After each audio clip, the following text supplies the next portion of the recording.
નમસ્તે વિદ્યાર્થી મિત્રો, કેમ છો બધા? મજામાં? ચાલો આપણે લેક્ચર નંબર 5માં જોયું તેમ શું જોયું હતું કે જ્યારે કોઈ પણ વિદ્યુત ભારના તંત્ર હોય ત્યારે એની પાસે સ્થિતિ ઉર્જા કેટલી હોય એ રિવિઝન તમે વ્યવસ્થિત કરી લીધું હશે. જો એ રિવિઝન કરેલું હશે તો આજનો લેક્ચર કમ્પેરેટિવલી તમારા માટે ઇઝી રહેશે. એન વસ્તુ આપણે પાછી આજે જોવાના છે, પણ એમાં આપણે શું કરવાના છે? વિદ્યુત ક્ષેત્ર એક ઉમેરવાના છીએ. બાકી બધું સેમ ટુ સેમ રહેશે, એમાં કાંઈ ફેરફાર થશે નહીં. ચર્ચા આપણે આજે પણ સ્થિતિ ઉર્જાની કરવાના છે. જો હજુ તમારે એ લેક્ચર ના સમજાણો હોય તો પાછું એકવાર વિદ્યુત ભારોના તંત્રની સ્થિતિ ઉર્જા લેક્ચર નંબર 5 ખાસ જોઈ લેવાનો છે. ચાલો આજે આપણે જોવાનું છે બાહ્ય ક્ષેત્રમાં સ્થિતિ ઉર્જા. ચલો એમાં ક્વેશ્ચન નંબર 1 તમારી ટેક્સ્ટબુક પ્રમાણે ક્વેશ્ચન આપણે ડિવાઈડ કરી દીધા છે. બાહ્ય ક્ષેત્રમાં એકલ વિદ્યુત ભારના લીધે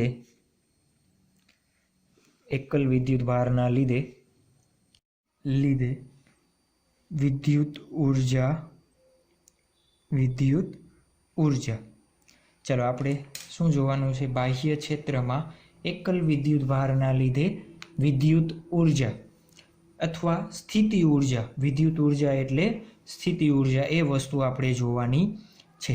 ચાલો આપણે શું કરતા હતા? ધારો કે અત્યારે બાહ્ય વિદ્યુત ક્ષેત્ર છે. શું દર્શાવે છે આપણને? બાહ્ય વિદ્યુત ક્ષેત્ર ઈ દિશામાં દર્શાવે છે. ધારો કે કોઈ એક વિદ્યુત ભાર Q ક્યાં છે? અત્યારે અનંત અંતરે છે. શરૂઆતમાં ક્યાં છે? અનંત અંતરે છે. અનંત અંતરેથી આ બિંદુવત વિદ્યુત ભારને મારે ક્યાં લઈ આવવો છે? આ વિદ્યુત ક્ષેત્ર છે ત્યાં લઈ આવવો છે. તો એ વિદ્યુત ક્ષેત્ર લેવો છે તો કેવી રીતના લઈ શકાય? ચાલો એને કેવી રીતના લઈ આવી શકાય? તો આપણે વિદ્યુત સ્થિતિમાનની વ્યાખ્યા જોઈ હતી. વિદ્યુત સ્થિતિમાનની વ્યાખ્યા શું હતી? વ્યાખ્યા કયો જોઈ? શું હતી વ્યાખ્યા વિદ્યુત સ્થિતિમાનની વ્યાખ્યા? એકમ ધન વિદ્યુત ભારને અનંત અંતરેથી કોઈ બિંદુ પર લાવવા માટે કરવું પડતું કાર્યને આપણે શું કહેતા? વિદ્યુત સ્થિતિમાન કહેતા. યાદ છે? શું કહેતા? કોઈ એકમ ધન વિદ્યુત ભારને અનંત અંતરેથી ધારો કે આ બિંદુ એ બિંદુ કહી દઉં તો એ બિંદુ એ લાવવા કરવા પડતા કાર્યને આપણે શું કહેતા? વિદ્યુત સ્થિતિમાન કહેતા ને? વિદ્યુત સ્થિતિમાન કહેતા. શું સૂત્ર બનાવ્યું હતું આપણે? V બરાબર W/Q. તો W બરાબર આપણે શું કહેતા? QV. શું કહેતા? QV. મારે કેટલું કાર્ય કરવું પડ્યું? અહીંયા વિદ્યુત ભાર હતો, એને અહીંયાથી એ સુધી લઈ આવવા માટે મારે કેટલું કાર્ય કરવું પડે? W બરાબર QV જેટલું કાર્ય કરવું પડે. કેટલું કાર્ય કરવું પડે? QV જેટલું. ચાલો જુઓ તો આ QV જેટલું તમે કાર્ય કરો છો. શું કરો છો? QV જેટલું. શું મળ્યું? QV. જુઓ તો Q થી અને Q વિદ્યુત ભારને અહીંયા સુધી લાવવા માટે મારે આટલું કાર્ય કરવું પડ્યું. એને ધક્કો માર્યો હશે, કંઈક ઉર્જા આપવી પડી. તો એ ઉર્જા ગઈ ક્યાં? તો એ ઉર્જા આપણે આ કાર્ય Qની સ્થિતિ ઉર્જા રૂપે સંગ્રહ પામે. શું પામે? સ્થિતિ ઉર્જા રૂપે સંગ્રહ પામે.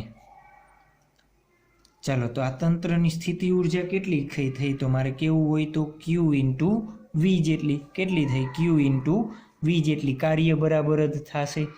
જ્યારે કોઈ એક વિદ્યુત ભારને વિદ્યુત ક્ષેત્રમાં લઈ આવવામાં આવે ત્યારે એની પાસે કેટલી સ્થિતિ ઉર્જા હોય? તો Q × V જેટલી હોય. ધારો કે એને સદિશના ફોર્મમાં લખવું છે તો UR આ રીતના લખી શકાય. Q કેવી રાશિ? અદિશ રાશિ. R કેવી રાશિ? VR સદિશ રાશિ. ચાલો અહીંયા R આવશે નવેસરથી જ લખી નાખું U R Q V R કેના ફોર્મમાં સદિશના ફોર્મમાં થઈ ગયું આપણે કેના ફોર્મમાં થઈ ગયું આ સદિશના ફોર્મમાં આપણા માટે બની ગયું ખ્યાલ આવી ગયો ચાલો આના ઉપરથી જ આપણે એક ઇલેક્ટ્રોન વોટની વ્યાખ્યા બનાવી છે શું બનાવી છે ઇલેક્ટ્રોન વોટની વ્યાખ્યા ઉર્જાનો એકમ છે શું છે ઇલેક્ટ્રોન વોલ્ટ કેનો એકમ છે ઉર્જાનો એકમ છે આવું લખીએ છીએ ને આપણે ઈવી કેનો એકમ છે ઉર્જાનો એકમ છે ચાલો તો શું કરી શકાય એક ઇલેક્ટ્રોનને 1 વોલ્ટના વિદ્યુત સ્થિતિમાનના તફાવતથી અહીંયા વી કિંમત ચાલો આ સૂત્રમાં જોજો આ ક્યુ આ સૂત્ર છે યુ બરાબર ક્યુ ઇન્ટુ વી ચાલો એમાં હું ક્યુ બરાબર શું લઈશ તો ઇલેક્ટ્રોનનો વિદ્યુતભાર કેટલો છે 1.6 ક્રોસ 10⁻⁻19 અને વી હું શું લઉં 1 વોલ્ટ લઉં કેટલો લઉં 1 વોલ્ટ તો એક ઇલેક્ટ્રોનને 1 વોલ્ટના વિદ્યુત સ્થિતિમાનના તફાવતથી પ્રવેગિત કરવામાં આવે ત્યારે એને પ્રાપ્ત કરેલી ઉર્જાને 1 ઇલેક્ટ્રોન વોટ કહે છે 1 ઇલેક્ટ્રોન વોટની વ્યાખ્યા શું ઇલેક્ટ્રોનને 1 વોલ્ટના વિદ્યુત સ્થિતિમાનના તફાવતથી પ્રવેગિત કરવામાં આવે ત્યારે ઇલેક્ટ્રોને પ્રાપ્ત કરેલી ઉર્જાને શું કહેવાય 1 ઇલેક્ટ્રોન વોટ કહે છે શું કહે છે 1 ઇલેક્ટ્રોન વોટ ચાલો 1 ઇલેક્ટ્રોન વોટ એટલે કેટલા જૂલ થશે તો 1.6 ક્રોસ 10⁻⁹ જૂલ આ યાદ રાખવાનું છે આપણે ચેપ્ટર નંબર 11 અને 12માં આનો ઉપયોગ ખાસ જાજો બધો કરીએ છીએ ને આપણે જોઈ લીધું 11 અને 12 ચેપ્ટર તો અહીંયા આપણે ખાસ જાજો બધો ઉપયોગ આનો કરીએ છીએ ચાલો તો 1 ઇલેક્ટ્રોન વોટ એટલે ખ્યાલ આવી ગયો શું થશે 1 ઇલેક્ટ્રોન વોટ એટલે શું ઇલેક્ટ્રોનને 1 વોલ્ટ વિદ્યુત સ્થિતિમાનના તફાવતથી જો પ્રવેગિત કરવામાં આવે તો ઇલેક્ટ્રોને મેળવેલી ઉર્જાને પ્રાપ્ત કરેલી ઉર્જાને શું કહેવાય 1 ઇલેક્ટ્રોન વોટ ઉર્જા કહે છે ખ્યાલ આવી ગયો ચાલો સેમ ટુ સેમ આપણે આ એક વિદ્યુતભારના કારણે જોયું ચાલો મારે 2 વિદ્યુતભારના કારણે જોતું હોય તો કેવું 2 વિદ્યુતભાર અનંત અંતરેથી મારે 2 વિદ્યુતભારોને અહીંયા લઈ આવવા છે અનંત અંતરેથી 2 વિદ્યુતભારોને મારે લઈ આવવા છે તો એના માટે શું કરશું ચાલો ત્યારબાદ આપણે શું કીધું કે બાહ્ય વિદ્યુત ક્ષેત્રમાં ત્યારબાદ નેક્સ્ટ ક્વેશ્ચન બાહ્ય વિદ્યુત ક્ષેત્રમાં 2 વિદ્યુતભારોના તંત્રની સ્થિતિ ઉર્જા શું શોધવી છે બાહ્ય વિદ્યુત ક્ષેત્રમાં 2 વિદ્યુતભારોના તંત્રની સ્થિતિ ઉર્જા ધારો કે પાછું આપણે શું લઈ લઈએ છીએ ધારો કે આ બાહ્ય વિદ્યુત ક્ષેત્ર છે આછી લાઈન દેખાય છે ને વિડીયોમાં ઓકે દેખાય છે આ શું દર્શાવે છે આપણને વિદ્યુત ક્ષેત્રની દિશા દર્શાવે છે શું દર્શાવે છે વિદ્યુત ક્ષેત્રની દિશા ચાલો ધારો કે 2 વિદ્યુતભાર છે પી અને ક્યુ બિંદુએ 2 બિંદુ કેવા છે અનંત અંતરે છે અત્યારે પેજમાં અનંત અંતર મારે દર્શાવી શકાય નહીં ક્યાં છે અનંત અંતરે છે બંને ક્યાં છે અનંત અંતરે છે ચાલો પી બિંદુ પાસેનો વિદ્યુતભાર Q1 છે અહીંયા Q2 વિદ્યુતભાર છે આ બંનેને આપણે એક વિદ્યુત ક્ષેત્રમાં ઉદ્ગમની સાપેક્ષે કેની સાપેક્ષે આ ઉદ્ગમ બિંદુ છે ઓ આ x અને આ y થશે તો ઉદ્ગમની સાપેક્ષે મારે અહીંયા લઈ આવવું છે આ P ડેશ પાસે જેનો સ્થાન સદિશ R1 અને Q ડેશ પાસે જેનો સ્થાન સદિશ શું છે R2 છે મારે શું કરવું છે અનંત અંતરે 2 વિદ્યુતભાર છે બંનેને મારે ક્યાં લેવા છે વિદ્યુત ક્ષેત્રની અંદર લઈ આવીને મૂકવા છે આપણો ક્વેશ્ચન સમજાણો આ 2 ક્યાં છે અનંત અંતરે છે મારે શું કરવું અનંત અંતરેથી આ વિદ્યુત ક્ષેત્રની અંદર લઈ આવવા છે ચાલો જો તો આપણે શું કર્યું છે, બાહ્ય વિદ્યુત ક્ષેત્રમાં આપણે લખી નાખી, બાહ્ય વિદ્યુત ક્ષેત્રમાં R1 અને R2 સ્થાનોએ અહીંયાથી અહીંયા પહોંચેલા છે એવું માનજો. ક્યાં? અહીંયાથી અહીંયા. એક્ઝામમાં તમારે આ બંને કંઈ લખવાની જરૂર નથી. R1 અને R2 સ્થાનોએ રહેલા બે વિદ્યુત ભારોના તંત્રની સ્થિતિ ઉર્જા માટે આપણે શું કરવું છે? સ્થિતિ ઉર્જા માટે. ચાલો હવે આપણે શું કરીએ છીએ, Q1 વિદ્યુત ભારને હું અનંત અંતરેથી ક્યાં લઈ આવું છું? P' બિંદુ પર લાવવા માટે Q1 વિદ્યુત ભારને અનંત અંતરેથી R1 સ્થાન સદિશ પાસે, અહીંયા P' છે ને, R1 સ્થાન સદિશ પર લાવવા માટે કરવું પડતું કાર્ય. જુઓ તો આગળની થિયરી જોઈએ. અત્યારે આપણે ધારો કે આ બીજો વિદ્યુત ભાર જ નથી, Q1 છે, તમે એને એકને જ Q1 એકને જ અનંત અંતરેથી તમે ક્યાં લઈ આવો છો? P' પાસે. તો એના માટે થતું કાર્ય કેટલું હોય? કાર્યને હું W1 કહું. કેટલું હશે? Q ઇન્ટુ V જેટલું. Q ઇન્ટુ V જેટલું. Q ઇન્ટુ V કાઉન્સમાં હું લખું R1 સ્થાન સદિશ આપણે લખ્યો હતો ને, ક્યાં લઈ આવો છો? R1 સ્થાન સદિશ ઉપર. ક્યાં લઈ આવો છો? R1 સ્થાન સદિશ પર. સમજાણું? કાઉન્સમાં R1 કેમ લઈ આવ્યા? અહીંયા ક્યાં લઈ આવ્યા? R1 તમે ઉપાડીને અહીંયા મૂકતા નથી. ક્યાં લઈ આવો છો? આ બિંદુ પર. અહીંયા તમે મૂકતા નથી. ચલો જુઓ તો Q2 ને અનંત અંતરેથી R2 સ્થાન પર લાવવા કરવું પડતું કાર્ય. એના માટે કરવું પડતું કાર્ય હોય એને શું કહેશું આપણે? W2 કહી દેશું. એને શું કહી દેશું આપણે? W2. શું કહી દેશું? W2 કહી દઉં. કેટલું થશે? Q2 અહીંયા સોરી 1 આવશે ને, Q1 1 વિદ્યુત ભાર છે ને, Q1 VR1. ચાલો તો આને શું લખી શકાય? Q2 VR2 લખી દો. ક્યાં લઈ આવો છો? આ Q2 ને ક્યાં લઈ આવો છો? અહીંયાથી લઈ આવો છો. Q2 ને ક્યાં લઈ આવો છો? અહીંયા. આ ખ્યાલ આવ્યો? ચાલો જુઓ તો હવે આપણે શું કરવાનું છે? પણ એક ક્વેશ્ચન નહીં થાય. આપણે લેક્ચર નંબર 5માં મેં તમને કીધું હતું ને, રિવિઝન કરીને આ લેક્ચરમાં આવવાનું છે. લેક્ચર નંબર 5માં આપણે શું કહેતા હતા?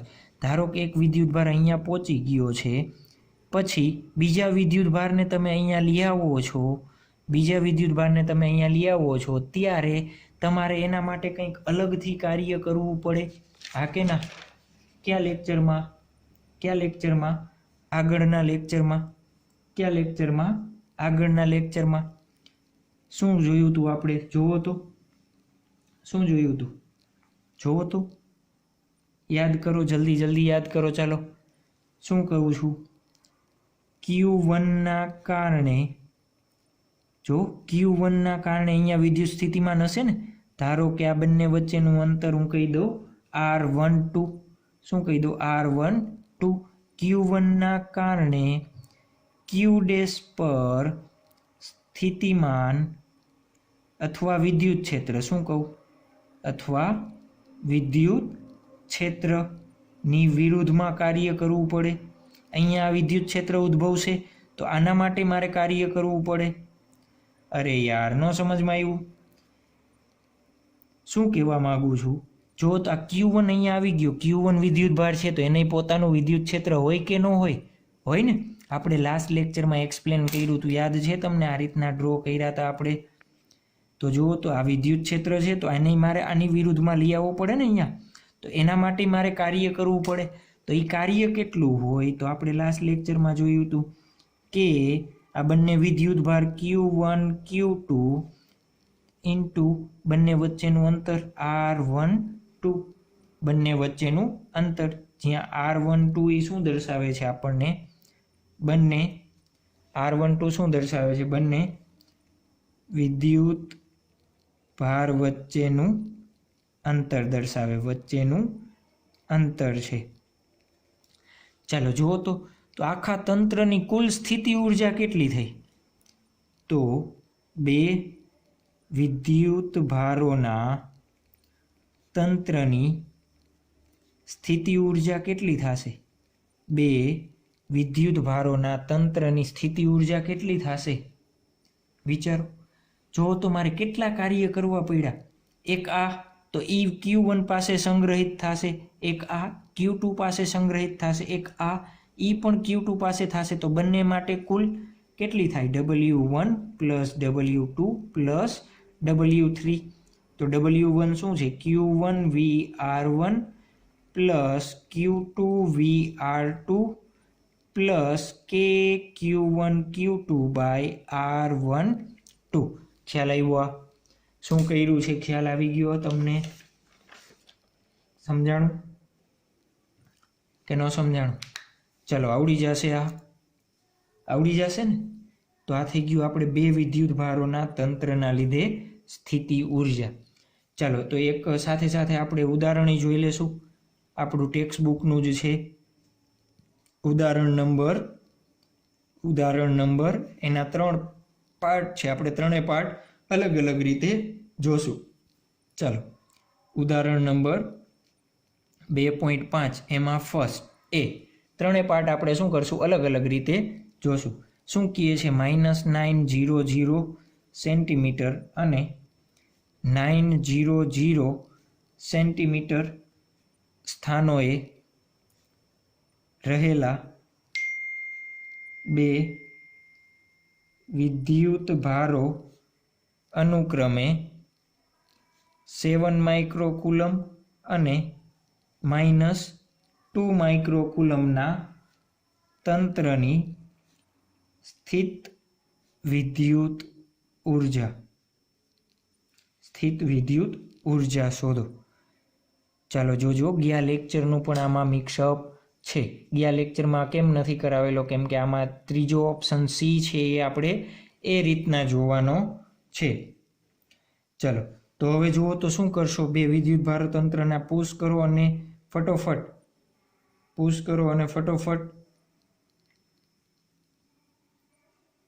જલ્દી પુશ કરો અને ફટોફટ. ચાલો ટ્રાય કરો. ચાલો જુઓ તો શું આપેલું છે આપણને? ચાલો બે વિદ્યુત ભારો છે, એક 7 માઇક્રોકુલમ અને એક બીજો 2 માઇક્રોકુલમનો છે. ચાલો એક ઉદ્ગમ બિંદુ O થી -9 સેન્ટીમીટર દૂર આ બાજુ છે, એક -9 સેન્ટીમીટર આ બાજુ છે અને એક 9 સેન્ટીમીટર પ્લસ આ બાજુ છે. જોજો આપણા માટે શું છે? ઉદ્ગમ બિંદુ. ચાલો મારે આ બે તંત્રની મારે શું જોઈ છે? સ્થિતિ ઉર્જા. તો સ્થિતિ ઉર્જા કેવી રીતના મળે? આપણે લાસ્ટ લેક્ચરમાં જોયું હતું. બે બિંદુ છે તો બે બિંદુની સ્થિતિ ઉર્જા કેવી રીતના મળે? KQ1 Q2 બાય બંને વચ્ચેનું અંતર R. ચાલો K9 × 10⁻⁹ 7 માઇક્રોકુલમ 7 × 10⁻⁶ -2 × 10⁻⁶ આપણે કીધું હતું વિદ્યુત સ્થિતિ ઉર્જાના સૂત્રમાં હંમેશા નિશાની મૂકવાની. ચાલો R એટલે 9 + 9 18 સેન્ટીમીટર, 18 × 10⁻²મીટરમાં ફેરવો. જોજો મેં 18 કેમ લીધા? મારે તો આ બે બિંદુ વચ્ચેનું અંતર જોઈએ છે ને.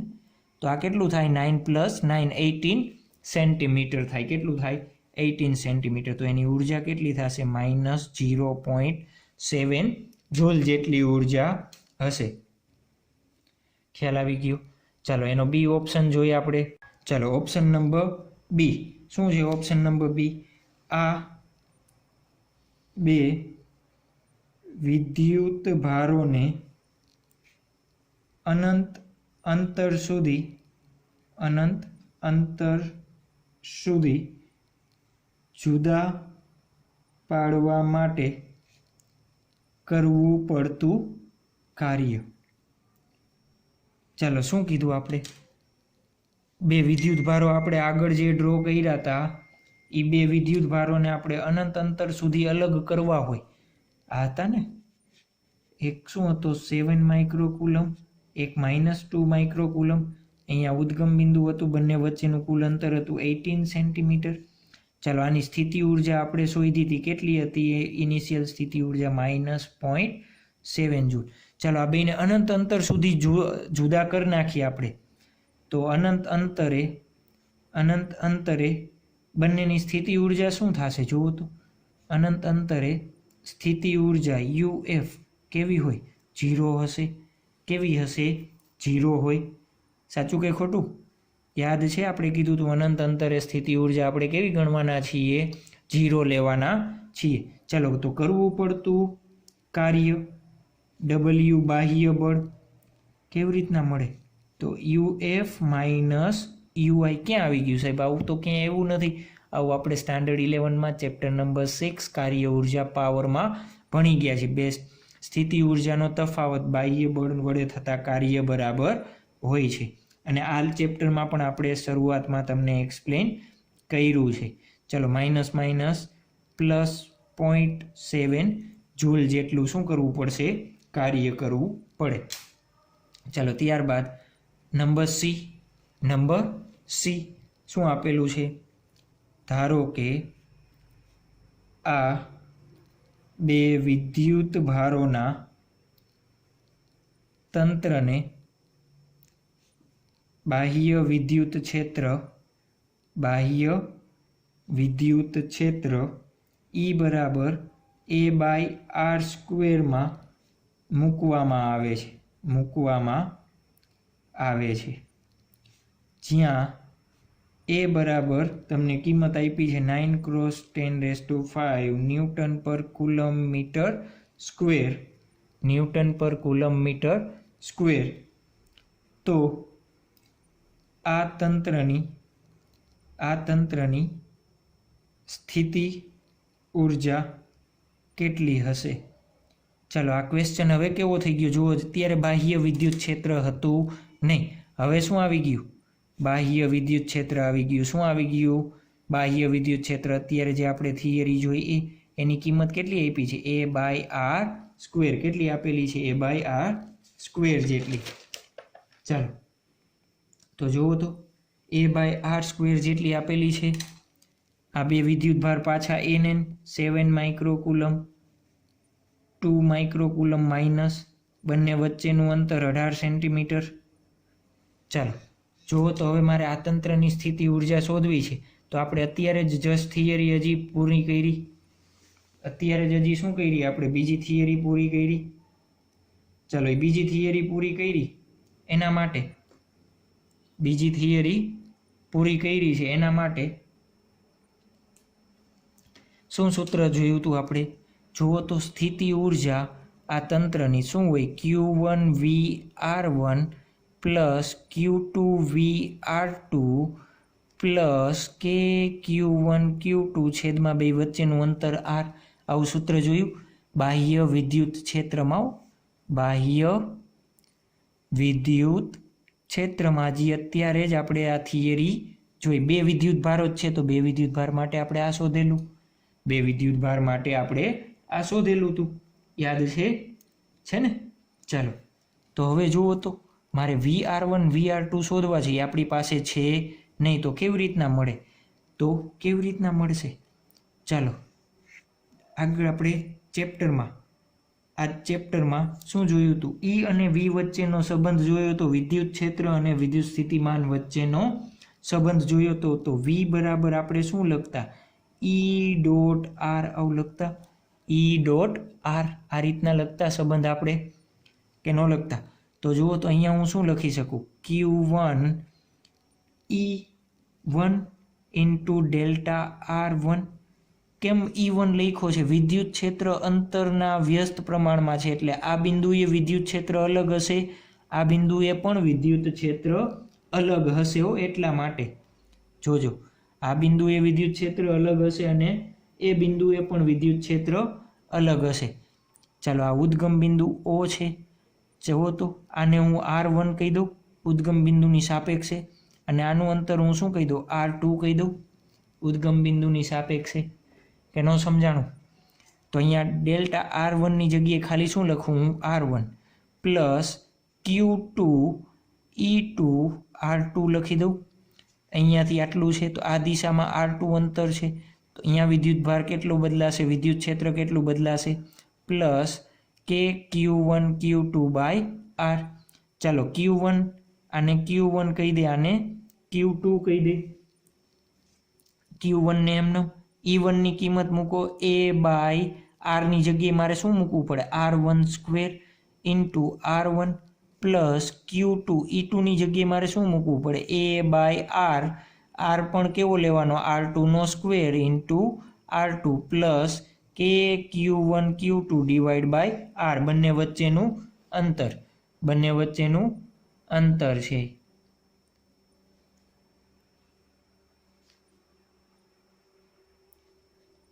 ચાલો એ બંને વચ્ચેનું શું છે અંતર છે।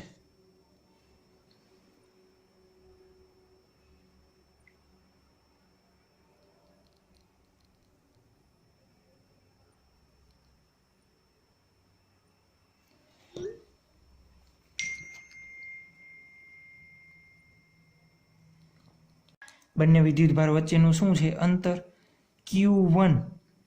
ચાલો R R કેન્સલ થઈ જશે તો શું વધશે Q1 A by R1 plus Q2 અહીંયા R2 R2 cancel A by R2 શું થશે A બાય R2 પ્લસ કે Q1 Q2 બાય R। હવે કિંમત મૂકી દો બધી, શું કરી દો હવે કિંમત મૂકો Q1 એટલે 7 માઇક્રોકુલમ તો 7 ક્રોસ 10⁻⁶ એની કિંમત આપણને આપેલી છે 9 cross 10⁵ divide by R1, R1 એટલે આપણને અંતર આપેલું છે 9 સેન્ટીમીટર તો 9 ક્રોસ 10⁻⁹ પ્લસ -2 માઇક્રોકુલમ છે એટલે -2 cross 10⁶ 9 cross 10⁵ divide by 9 cross 10⁻⁹ કે એટલે શું થશે 9 ક્રોસ 10⁹ Q1 એટલે 7 ક્રોસ 10⁻⁶ ક્રોસ Q2 એટલે -2 ક્રોસ 10⁶ ડિવાઈડ બાય બંને વચ્ચેનું અંતર 18 સેન્ટીમીટર, 18 સોરી અહીંયા જોજો -2 જ આવશે ને, શું આવશે -2, કેમ સેન્ટીમીટરમાંથી મીટરમાં ફેરવવા હોય તો -9 થોડાક આવે ના આવે ને। ચાલો તો આનું શું આપશો તમે સોલ્યુશન આપશો 70 -20 -0.7 તો આનો જવાબ આવશે 49.3 જૂલ। તો આપણા માટે થઈ ગયું ઉદાહરણ નંબર કેટલામું છે આપણા માટે ઉદાહરણ 5 આવડી જશે આ રીતના।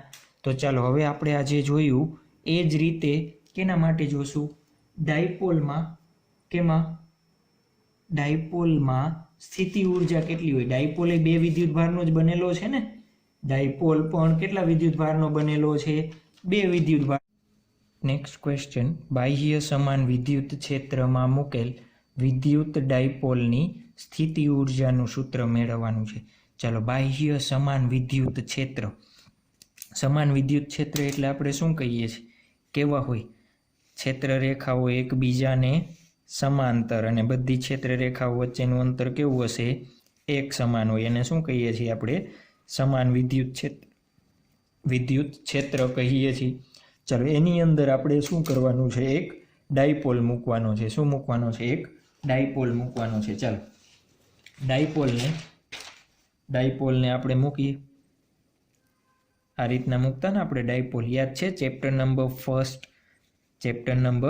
ફર્સ્ટ ડાયપોલ મૂકીએ છીએ આપણે। ચાલો આ વિદ્યુત ડાયપોલ છે એ ડાયપોલની લંબાઈ કેટલી લઈએ છીએ આપણે 2L જેટલી છે, કેટલી છે ડાયપોલની લંબાઈ 2L જેટલી છે। વિદ્યુત ડાયપોલ એટલે શું કયો તો વિદ્યુત ડાયપોલ એટલે શું કહીએ છીએ આપણે બે સમાન મૂલ્યના અને પરસ્પર વિરુદ્ધ વિદ્યુત ભારોને 2L અંતરે મૂકતા બનતી જે રચના હોય એને આપણે શું કહીએ છીએ વિદ્યુત ડાયપોલ કહીએ છીએ। આપણે ફર્સ્ટ ચેપ્ટરમાં એની ડેફિનેશન જોયેલી હતી। ચાલો તો જુઓ જોઈએ આપણે શું કરીએ છીએ લખતા જઈએ પોઈન્ટ આખો લખતા જઈએ, નહીં ચાલે સવારમાં પેન, ચાલો સાચે નહીં ચાલે। બાહ્ય સમાન વિદ્યુત ક્ષેત્ર એક્સ દિશામાં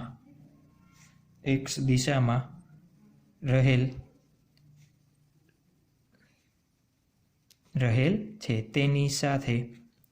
તેની સાથે આકૃતિમાં દર્શાવ્યા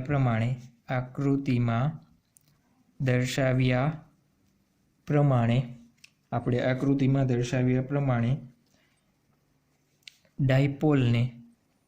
ડાયપોલને વિદ્યુત ક્ષેત્ર સાથે થીટા ખૂણો, કેવી રીતના ખૂણો કેટલો છે, થીટા ખૂણો બનાવે છે. ચાલો, આ ડાયપોલ છે, એની ડાયપોલ મોમેન્ટ કેટલી હશે? ડાયપોલ મોમેન્ટ એટલે શું કહેતા? યાદ છે? મોમેન્ટ પી શું કહેતા? ક્યુ ઇન્ટુ 2L કહેતા. અને એની દિશા કઈ હશે? ધારો કે આ પોઈન્ટને નામ આપું હું એ, આને નામ આપું હું બી, તો ઋણથી ધન વિદ્યુતભાર એ થી બી તરફ આ દિશામાં હશે.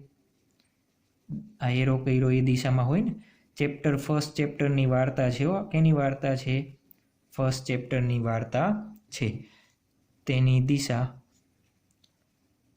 એ થી બી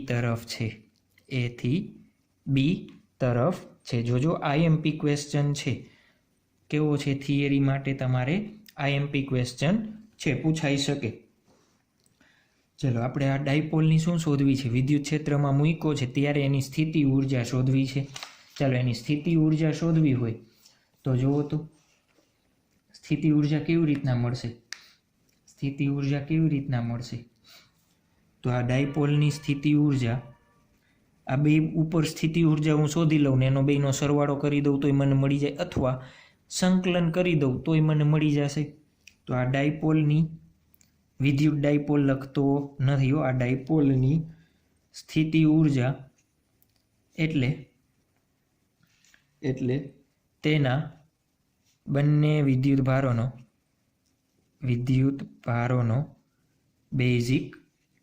બેઝિક સરવાળો છે.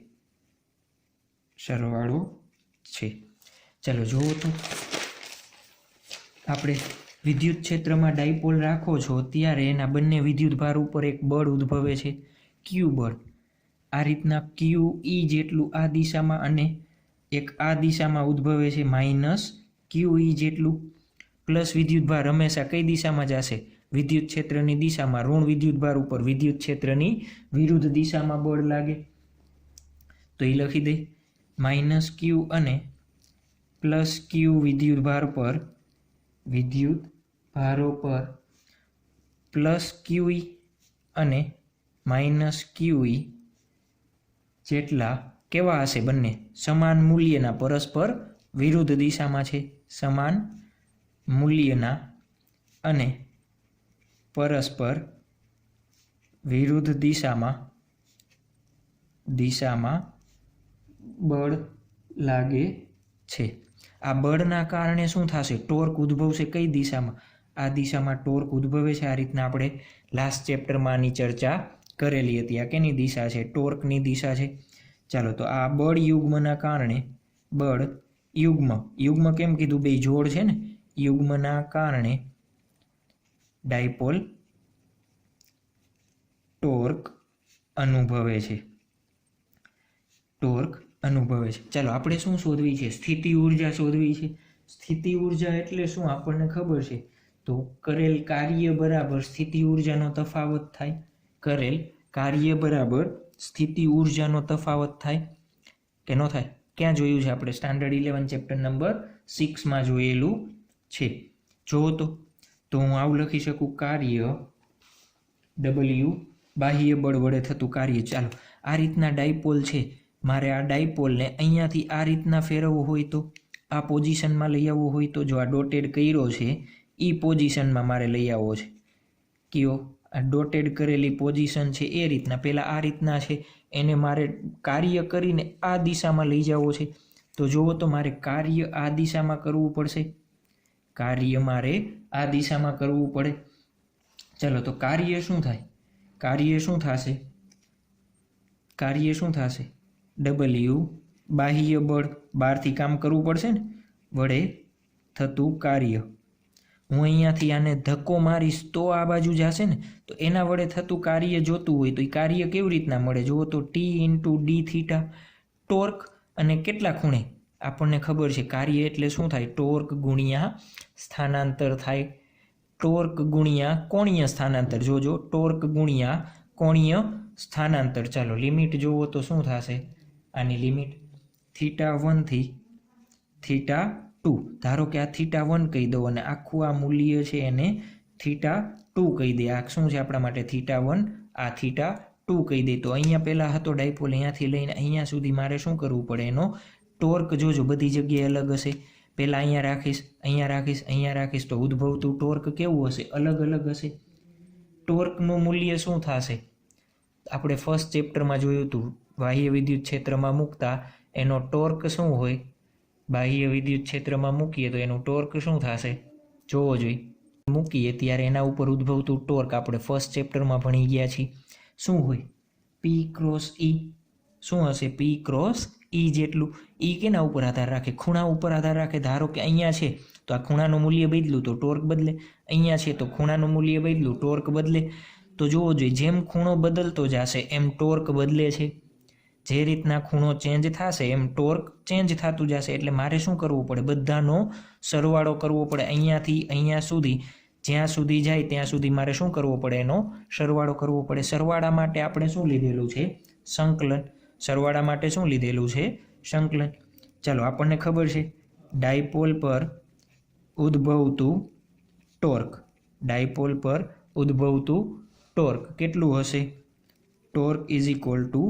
P×E લખીએ છીએ આપણે તો એને સાદા રૂપમાં આપો PE sin θ નંબર 1 ચાલો સમીકરણ 1 માં કિંમત મૂકો આવડ્યા તો W બાહ્ય બળ ખાલી લખું છું હવે બીજું કંઈક લખતો નથી θ1 થી લઈને θ2 PE sin θ d θ ચાલો P અને E ની કિંમત કેવી છે વિદ્યુત ક્ષેત્ર છે તો ભાઈ કેવી છે અચળ છે બહાર લઈ લો એને ચાલો તો શું થશે PE θ1 થી θ2 sin θ d નું સંકલન આપણને આવડે છે આનું સંકલન આપણને આવડે છે શું થશે W બરાબર બાહ્ય બળ બરાબર શું થશે જોવો જોઈએ PE sin θ નું શું થાય સંકલન -cos θ θ2 થી θ1 ચાલો PE કિંમત મૂકતા જાઓ -cos θ2 -cos θ1 આવડે છે ને સંકલનમાં કિંમત મૂકતા તો PE આવું લખી શકાય cos θ1 cos θ2 આપણને શું મળ્યું કાર્ય મળ્યું આપણે શું જોઈએ છે સ્થિતિ ઊર્જા આપણે શું જોઈએ છે સ્થિતિ ઊર્જા તમે જે આ કાર્ય કરો છો એ કાર્ય ડાયપોલમાં કેના રૂપે સંગ્રહ પામશે સ્થિતિ ઊર્જા રૂપે સંગ્રહ પામે તો બાહ્ય બળ વડે થયેલ કાર્ય કેના રૂપે સ્થિતિ ઊર્જાના રૂપમાં સંગ્રહ પામે ચાલો તો શું થશે W બાહ્ય બળ બરાબર શું લખી શકાય ડેલ્ટા U એટલે શું થશે UF -UI અંતિમ સ્થિતિ ઊર્જા માઇનસ પ્રારંભિક સ્થિતિ ઊર્જા ચાલો અહીંયાથી આ કિંમત મૂકી દઉં ચાલો અંતિમ સ્થિતિ ઊર્જા એટલે θ2 ખૂણે છે તો હું આવી રીતના લખી દઉં W બાહ્ય બળ બરાબર U θ2 એટલે આ રીતના પેન છે ત્યારે એની સ્થિતિ ઊર્જા માઇનસ U θ1 આ રીતના એની પેન છે ત્યારે ચાલો તો આને કિંમત અહીંયા મૂકી દઉં U θ2 U θ1 બરાબર PE cos θ1 cos θ2 cos θ1 θ2 ચાલો આપણે શું કરવું છે ફાઇનલાઇઝ કરવું છે ચાલો હવે જુઓ તો હું શરૂઆતમાં ડાયપોલ આમ છે એના બદલે જુઓ તો હું એક્ઝેક્ટ આમ રાખું તો વિદ્યુત ક્ષેત્રને લંબ રાખું તું આ રીતના છે શરૂઆતમાં હવે મારે ક્યાં રાખવો છે આમ રાખવો છે અને પછી એને હું દિશા બદલાવીશ કેમ રાખવો છે પ્રારંભમાં આટલો તો θ1 બરાબર શું લખી શકાય θ1 બરાબર શું લખી શકાય જુઓ તો π/2 અને θ2 ને આપણે શું કહી દઈએ ખાલી θ, પછી ગમે એ ખૂણે આપણે રોટેટ કરશું. ચાલો θ1 બરાબર π/2 છે, આ રીતના છે, તો એની પાસે સ્થિતિ ઉર્જા કેટલી હશે? એની પાસે સ્થિતિ ઉર્જા કેટલી હશે? એની પાસે સ્થિતિ ઉર્જા કેટલી હશે? 0. તો હું અહીંયા આવું લખી દઉં uθ1 બરાબર 0. શરૂઆતમાં આ રીતના સ્ટેડી પડેલું છે, મેં આની પાસે કંઈ કામ કરાવ્યું નથી, તો આની પાસે ઉર્જા કેટલી હોય? 0. કેમ? આને મેં કાર્ય કર્યું જ નથી, કાર્ય કરું તો કંઈક ઉર્જા આવશે, એટલા માટે આની કિંમત શું આવે? 0. ચાલો આ બધી કિંમત મૂકી દો, તો આ uθ2 છે અને હવે ખાલી uθ કહી દો આ રીતના, બરાબર pe cos θ1 એટલે શું મૂકશું? π/2 માઇનસ cos θ લખી દો. θ2 બરાબર શું મૂકીએ છીએ? θ. તો u ઓફ θ એટલે θ ખૂણે એની સ્થિતિ ઉર્જાનો મતલબ શું થાય? θ ખૂણે એની સ્થિતિ ઉર્જા થશે. તો જુઓ જોઈએ શું થશે? pe cos π/2 એટલે 0 માઇનસ cos θ. તો આ સૂત્ર શું લખી શકાય? Minus pe cos θ. તો આપણા માટે થઈ ગયું ડાયપોલની સ્થિતિ ઉર્જાનું સૂત્ર. શું થઈ ગયું આપણા માટે? ડાયપોલની સ્થિતિ ઉર્જાનું સૂત્ર. કેવી રીતે મળે છે? ચાલો એકવાર ફટોફટ ફાસ્ટ ફોરવર્ડ રિવિઝન કરી લ્યો. બાહ્ય સમાન વિદ્યુત ક્ષેત્રમાં મૂકેલ સ્થિતિ ઉર્જા. ચાલો આપણે જુઓ તો આ રીતના ડાયપોલ રાખ્યો છે, તો વિદ્યુત ક્ષેત્રના કારણે આ બિંદુ ઉપર પ્લસના કારણે આ બાજુ, માઇનસ ઉપર આ બાજુ બળ લાગે. આ બળના કારણે શું થશે? ડાયપોલ ટોર્ક અનુભવશે. યાદ છે? શું અનુભવે? ટોર્ક અનુભવશે. ટોર્કના કારણે શું થશે? આપણે મારે ધારો કે એને આ રીતે દિશામાં ફેરવવું છે, અહીંયા છે, આ દિશામાં લઈ જવું છે, તો કાર્ય કરવું પડે. તો એ કાર્ય કેટલું હોય? તો t ઇન્ટુ d થીટા જેટલું ટોર્ક ઇન્ટુ કોણીય સ્થાનાંતર બરાબર હશે. પછી સૂત્ર મૂકી દીધું. ટોર્ક આપણે ફર્સ્ટ ચેપ્ટરમાં ભણી ગયા છીએ, કેટલું હોય? pe sin થીટા જેટલું ટોર્ક કેટલું હશે? pe sin થીટા જેટલું. ચાલો બાહ્ય બળ વડે થતું કાર્ય, પછી તો સંકલન જ છે. પછી શું ધાર્યું છે આપણે? ધારો કે ઇનિશિયલી આ રીતના રાખીએ છીએ, θ1 બરાબર શું કરીએ છીએ? 90. θ1 બરાબર શું કરીએ છીએ? 90. તો શું થશે? ત્યારે એને આ રીતના રાખેલો છે, તેની પાસે કાંઈ સ્થિતિ ઉર્જા હશે નહીં. તો પ્રારંભની સ્થિતિ ઉર્જા એટલે uθ1 આપણે શું લઈએ છીએ? 0. uθ1 0. બાકીની બધી કિંમત પુટ કરીને આપણે શું કરી દીધું? સૂત્ર બનાવી દીધું. ચાલો જુઓ તો u ઓફ θ આપણે સદિશમાં લખવું હોય તો આવું લખી શકાય p ડોટ e. ચાલો સ્થિતિ ઉર્જા કેવી રાશિ છે? સ્થિતિ ઉર્જા અદિશ રાશિ છે. ચાલો અદિશ રાશિ છે તો અદિશનો ગુણાકાર સરખો જ થાય, તો e ડોટ p લખી શકું અથવા p ડોટ e પણ લખી શકાય. તમને જે અનુકૂળ અથવા યાદ રહીએ તે તમે લખી શકો. અદિશ રાશિ છે એટલા માટે હો. આને તમે એ રીતના લખી શકો નહીં, આપણે એનું રીઝન તમને મેં આપેલું હતું. ચાલો ખ્યાલ આવી ગયો. તો આપણા માટે શું થઈ ગયું? બાહ્ય સમાન ક્ષેત્રમાં મૂકેલ ડાયપોલની સ્થિતિ ઉર્જાનું સૂત્ર. સ્થિતિ ઉર્જાનું સૂત્ર બનાવ્યું. શું સૂત્ર બનાવ્યું સ્થિતિ ઉર્જા માટે? આપણે u is equal to minus pe sine theta કે કોસ થીટા છે, pe કોસ થીટા બનાવ્યું. શું બનાવ્યું? u બરાબર માઇનસ pe કોસ થીટા સૂત્ર બનાવ્યું. ચાલો આના આપણે ડિફરન્ટ કેસ પાડવા છે. આપણે ચેપ્ટર નંબર 1માં પણ કેસ પાડેલા હતા, યાદ છે? ચાલો કેસ નંબર 1. કેસ નંબર 1 શું કહીએ છીએ? વિદ્યુત ક્ષેત્રમાં ડાયપોલ કેવો રાખેલો હોય? પ્લસ ક્યુ માઇનસ ક્યુ આ રીતના. ચાલો વિદ્યુત ક્ષેત્રની દિશા આ છે, તો આના ડાયપોલ મોમેન્ટ માઇનસથી પ્લસ પીની દિશા આ છે. કોસ થીટા શું દર્શાવે? થીટા એ પી અને ઈ વચ્ચેનો ખૂણો દર્શાવે. ચાલો જુઓ તો અહીંયા પી અને ઈ વચ્ચેનો ખૂણો કેટલો છે? 90. તો થીટા ઇઝ ઇક્વલ ટુ શું થશે? 90. યુ શું થશે? Minus PE cos 90. શું થશે? માઇનસ 90. ચલો cos 90 you is equal to શું થશે? યુ ઇઝ ઇક્વલ ટુ શું થશે? કોસ 91. તો માઇનસ પીઈ શું થશે? માઇનસ પીઈ થશે. ખ્યાલ આવ્યું? ચલો એ જ રીતના જુઓ તો ટોર્કનું સૂત્ર શું હતું? પી ક્રોસ ઈ હતું. શું થાય? પી ઈ સાઇન થીટા થાય. ક્રોસ પ્રોડક્ટ છે એટલે શું થાય? Sine theta. ચાલો સાઇન 90, તો પીઈ સાઇન કેટલું થશે? જુઓ તો પીઈ સાઇન કેટલું થશે? અહીંયા કોસ 90 0 થાય ને, cos 90 0, તો આખું શું થશે 0. અહીંયા પીઈ sin 90 એટલે 1. પીઈ ટોર્કની કિંમત કેવી મળતી? મહત્તમ. તો ટોર્ક મહત્તમ ત્યારે એની સ્થિતિ ઉર્જા કેવી હશે? શૂન્ય હોય. એની સ્થિતિ ઉર્જા કેવી હશે?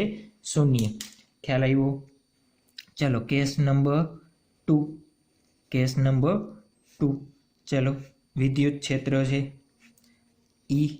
વિદ્યુત ક્ષેત્રને આપણે ડાયપોલ -q + q. ચાલો એને પીની દિશા કઈ બાજુ હશે? -q થી ઈ તરફ પી, અને ઈ કઈ બાજુ છે? ઈ આ બાજુ છે. તો જુઓ તો ઈ અને પી વચ્ચેનો ખૂણો કેટલો છે અત્યારે? θ = 0. θ = 0. ચાલો યુની કિંમત શું થશે? -pe cos 0. તો શું થાય? -pe u. યુની કિંમત કેવી મળે છે? જુઓ તો આપણને યુની કિંમત કેવી મળે છે? માઇનસ. તો લઘુત્તમ કહી દઉં, યુની કિંમત કેવી છે? માઇનસ. લઘુત્તમ કહી દઉં θ = 0. ચાલો ટોર્ક = શું થશે? જુઓ તો P × E છે, તો શું લખી શકાય? PE sin θ.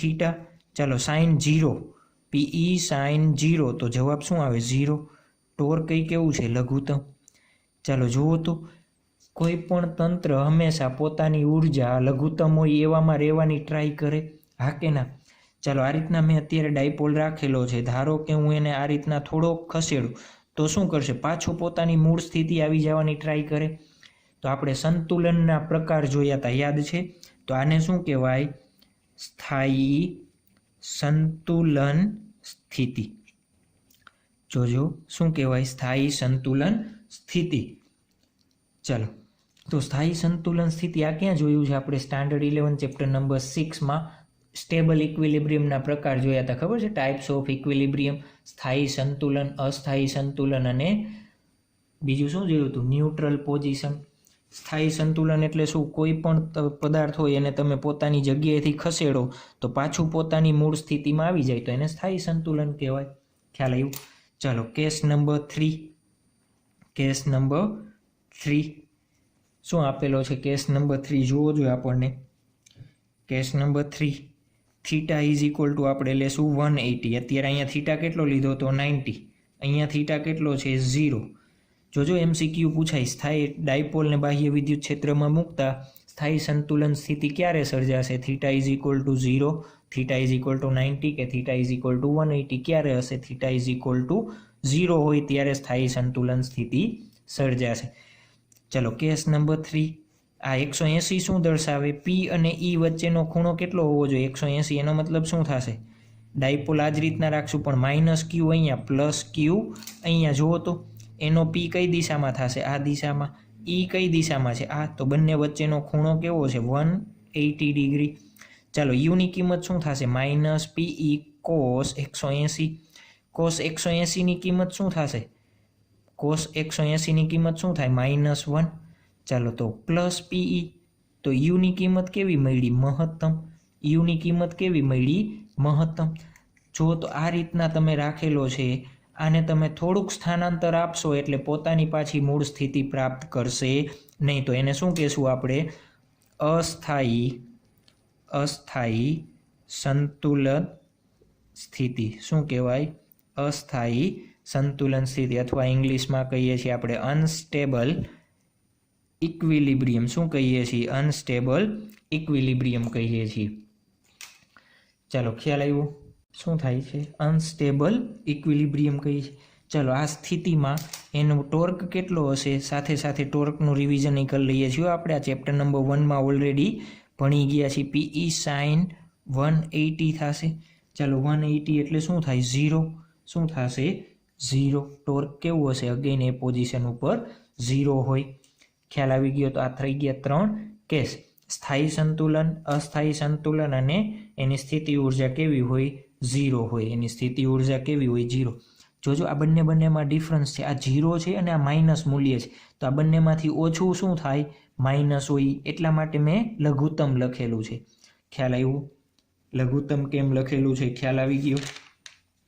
ચાલો તો એક MCQ સાથે સાથે અહીંયા જોઈ લઈએ આપણે. MCQ number 1. શું આપેલું છે? એક વિદ્યુત ડાયપોલને તમે લખતા જાજો સાથે સાથે કે લખવું જોશે મારે. ચાલો, એક વિદ્યુત ડાયપોલને સ્થિર અથવા સ્થાયી સંતુલન સ્થિતિમાંથી અસ્થાયી સંતુલનમાં ગોઠવવામાં આવે છે ત્યારે બાહ્ય બળ વડે કરવું પડતું કાર્ય તમારા ઓપ્શન છે પીઈ, બીજો ઓપ્શન છે -PE, ત્રીજો ઓપ્શન છે 2PE, ચોથો ઓપ્શન છે -2PE. ચાલો જુઓ તો આપણે શું કીધું હતું, અહીંયા લખું છું, બાહ્ય બળ વડે થતું કાર્ય આપણે શું કહેતા? યુ કહેતા ને, u final minus u initial. ટોર્કની થિયરીમાં યાદ છે. ચાલો જુઓ તો આ વિદ્યુત ક્ષેત્રની દિશા છે. શરૂઆતમાં સ્થાયી સંતુલનમાં હતું. સ્થાયી સંતુલન એટલે કઈ દિશામાં? અહીંયા -Q, અહીંયા +Q. P અને E વચ્ચેનો ખૂણો કેવો હોય? 0. ચાલો તો આ ઇનિશિયલ. ક્યારે? ઇનિશિયલ. ચાલો તો UI શું લખી શકાય? જો તો સ્થાયી સંતુલન માટેની કિંમત, યુની કિંમત કેટલી છે? -PE. તો UI મળી ગયું. મારે UF શોધવો છે. UF એટલે શું કહે છે? આ રીતના હતો, એને કઈ રીતના ગોઠવવો છે? અહીંયા +Q અને અહીંયા -Q. અસ્થાયી સંતુલન એટલે આને કયો છો ને કેને કેસ નંબર 3 ને અસ્થાયી સંતુલન કહીએ છીએ આપણે. તો એ રીતના ગોઠવવો છે. તો આ દિશામાં એનો P, આ દિશામાં E, આ દિશામાં. તો એના માટે U કેટલો મળે છે? UF PE જેટલો મળે છે. ચાલો બંનેની કિંમત અહીંયા મૂકી દઉં. UF એટલે PE, UI એટલે -PE. તો +2PE. તો આપણા માટે થઈ ગયો આન્સર +2PE. ખ્યાલ આવ્યો? શું કરેલું છે? સિમ્પલ MCQ છે. આવડી જશે આવો બેઝિક MCQ. ચાલો નેક્સ્ટ MCQ ટ્રાય કરજો. વિડીયો પૂશ કરીને શું કરવાની છે? ટ્રાય કરવાની છે. ચાલો, વિદ્યુત ક્ષેત્ર છે, સમાન વિદ્યુત ક્ષેત્ર જ છે. એક ડાયપોલને -Q થી +Q આ રીતના એની આપણે બેઝિક x અક્ષ સાથે કેટલા ખૂણે રાખેલો છે? 60ના ખૂણે રાખેલ છે શરૂઆતમાં. ચાલો એ ડાયપોલને મારે અંતિમ સ્થિતિ આ રીતના બને +Q -Q 60નો ખૂણો આ દિશામાં. તો મારે શું કરવું છે? આ રીતના ગોઠવવો છે. તો આ સ્થિતિમાં, અંતિમ સ્થિતિમાં ડાયપોલ પાસે સ્થિતિ ઉર્જા કેટલી હશે? અથવા એ બાહ્ય બળ વડે થતું કાર્ય શું છે? આ રેડ કલરની પેન છે, એને મારે અહીંયાથી લઈને અહીંયા ફેરવવી છે. તો બાહ્ય બળ વડે થતું કાર્ય શોધો. શું છે? બાહ્ય બળ વડે થતું કાર્ય શોધો. ચાલો જુઓ તો આપણે શું લખ્યું હતું? W બાહ્ય બળ બરાબર શું થાય? UF એટલે અત્યારે θ2 કહી દઉં. આ રીતના રાખેલો છે, આ શરૂઆતનો છે, -U θ1. ચાલો U θ2 એટલે શું થાય? -PE cos θ2 -PE cos θ1 થશે. ચાલો θ2 જોજો, આપણે થિયરી જોઈ ત્યારે હંમેશા થીટા અહીંયાથી આમ માપતા હતા આપણે. તો જુઓ તો અહીંયાથી આ ખૂણો કેટલો થશે? આ 60 છે, આ 60 છે. આખો 180 હોય તો આ કેટલો થાય? 120 થાય. તો θ2 મારે શું લેવું પડે? 120. અને θ1 શું થશે? 60. આ દિશામાં આપેલો જ છે આપણને. કિંમત મૂકી દો -PE cos 120. આ minus minus plus PE cos 60. ચાલો PE cos 120ની કિંમત શું થશે? PE cos 20ની કિંમત શું થાય? -PE -1/2. cos 120ની કિંમત કેટલી થશે? -1/2 પ્લસ PE cos 60ની કિંમત શું થશે? 1/2 minus minus plus PE/2 plus PE/2. તો શું થશે? PE. આપણા માટે શું થઈ જશે? આન્સર થઈ જશે. કેટલાનો સાચો હતો MCQ? સાચો જવાબ આપવાનો છે. ચાલો એક થોડોક એડવાન્સ લેવલનો MCQ જોઈ લઈએ આપણે. શું જોઈ લઈએ? એડવાન્સ લેવલનો MCQ નંબર 3. MCQ number 3। ચાલો શરૂઆતમાં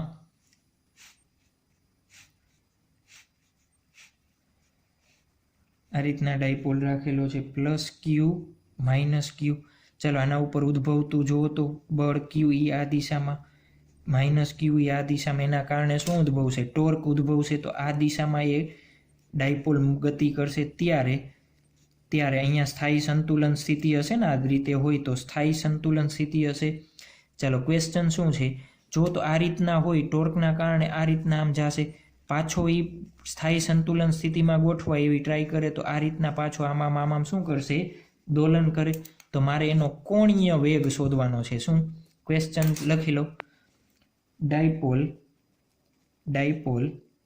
સ્થાયી સંતુલન પાસેથી પસાર થાય ત્યારે કોણીય વેગ કેટલો હશે એ આપણે શોધવાનું છે। ચાલો કેવી રીતના મળશે એના ઓપ્શન આપી દઉં। ચાલો ઓપ્શન લખવા હોય તો લખી લો √3QE/5ml। નંબર બી, એમ એટલે આ બંનેનો દળ સમાન દળના છે। √2QL/2QE/ml। Number C √3QE/ml। Number D √2QE/5ml। ચલો આ ઓપ્શન આપેલા છે, પુશ કરો અને વિચારો શું થશે। ચાલો જુઓ જોઈએ, આપણે ઉર્જા સંરક્ષણનો નિયમ ભણી ગયા। શું ભણી ગયા? ઉર્જા સંરક્ષણનો નિયમ શું હતો કે શરૂઆતમાં જેટલી સ્થિતિ, ચાલો અહીંયા જુઓ તો કાંઈ બાહ્ય બળ લગાવો છો? નથી લગાવતા ને। ડાયપોલ વિદ્યુત ક્ષેત્રના કારણે પોતાની રીતે જ ટોર્ક ઉદ્ભવે છે। તો હું શું લખી શકું? ડાયપોલ પાસે શરૂઆતમાં રહેલી સ્થિતિ ઉર્જા પ્લસ ગતિ ઉર્જાનો સરવાળો અંતિમ સ્થિતિ ઉર્જા અને અંતિમ ગતિ ઉર્જાના સરવાળા બરાબર હોય। કેમ કે બાહ્ય બળ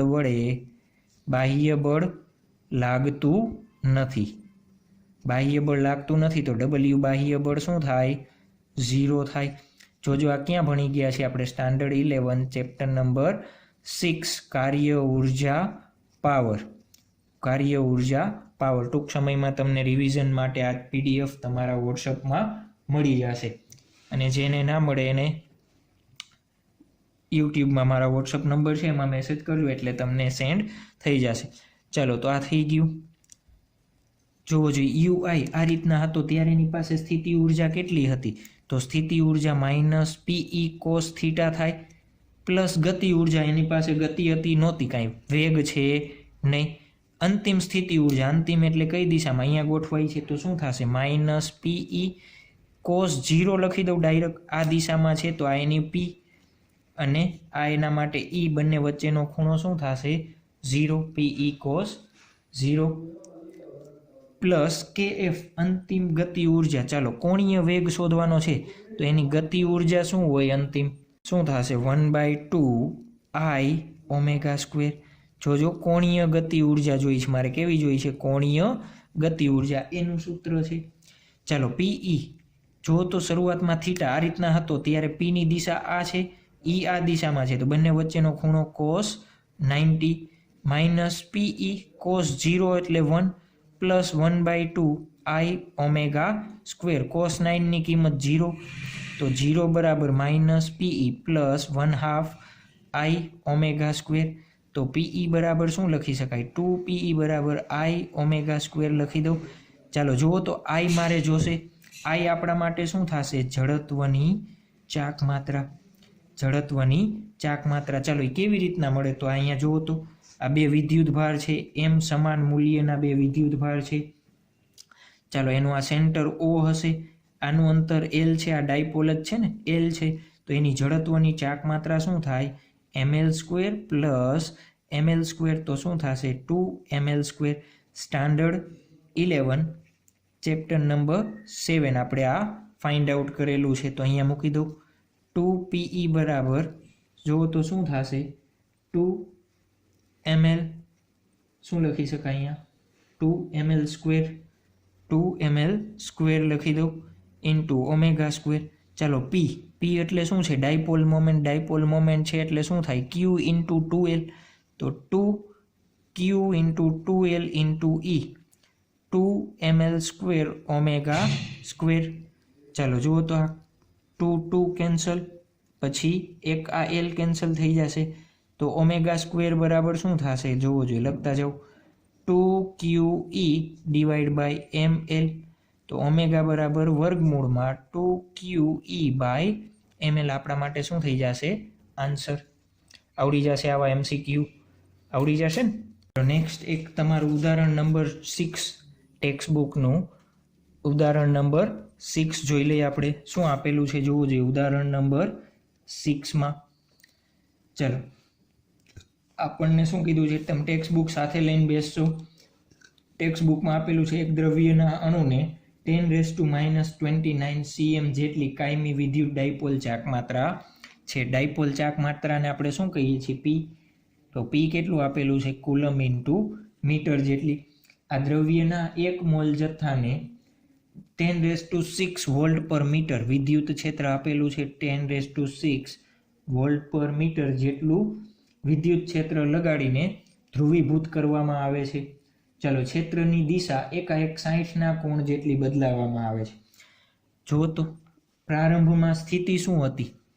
આ વિદ્યુત ક્ષેત્ર છે અને ડાયપોલ આ રીતના મૂકેલું છે, -Q થી +Q. આ કેવી છે? પ્રારંભિક સ્થિતિ છે. ચાલો, અંતિમ સ્થિતિમાં શું કરે છે?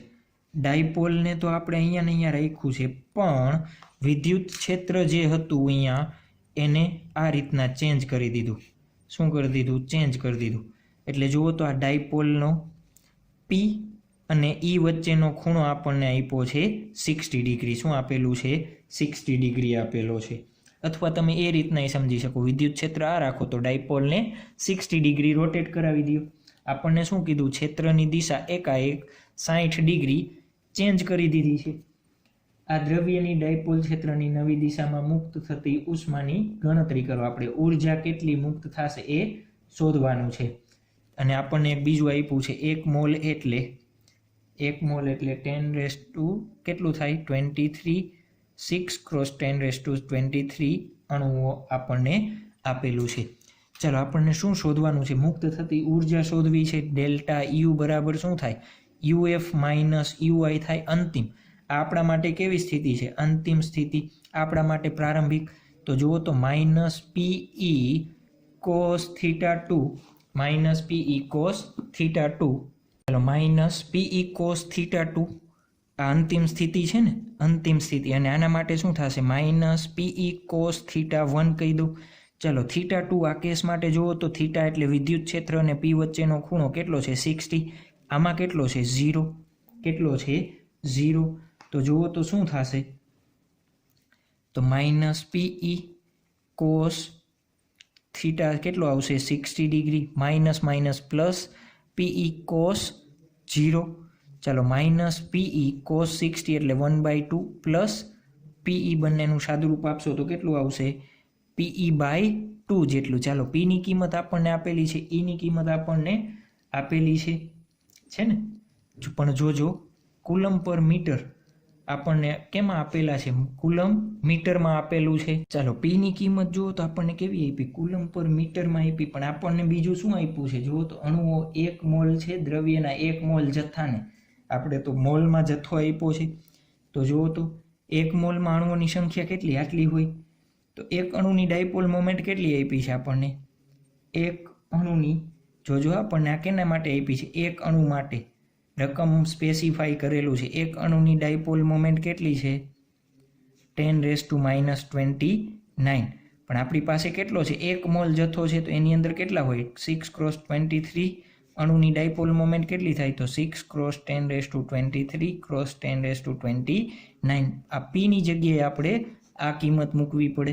આ એક અણુ માટે છે, આપણે આ કુલ માટે લખી તો 6 × શું થશે? 10⁻23 × 10⁻29. એ આપણને આપેલો છે 10⁻6/2. તો આપણને જવાબ મળશે 3 જૂલ જેટલી ઉર્જા. કેટલો મળશે? 3 જૂલ જેટલી ઉર્જા. ક્લિયર? તો ચાલો આજે આ લેક્ચરને આપણે અહીંયા શું કરીએ છીએ કમ્પ્લીટ. નેક્સ્ટ લેક્ચરથી આપણે કેપેસિટરની આ ચેપ્ટરના એન્ડ ભાગની શરૂઆત કરવાના છીએ.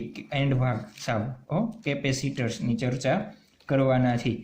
એના માટે થઈને આપણે એક એક્સરસાઇઝનું પેજ હું તમને અગાઉથી આપી દઈશ. જ્યારે વિડીયોની સાથે સાથે હોય ત્યારે તમારે એમાં સોલ્વ કરીને મોકલી દેવાનું છે.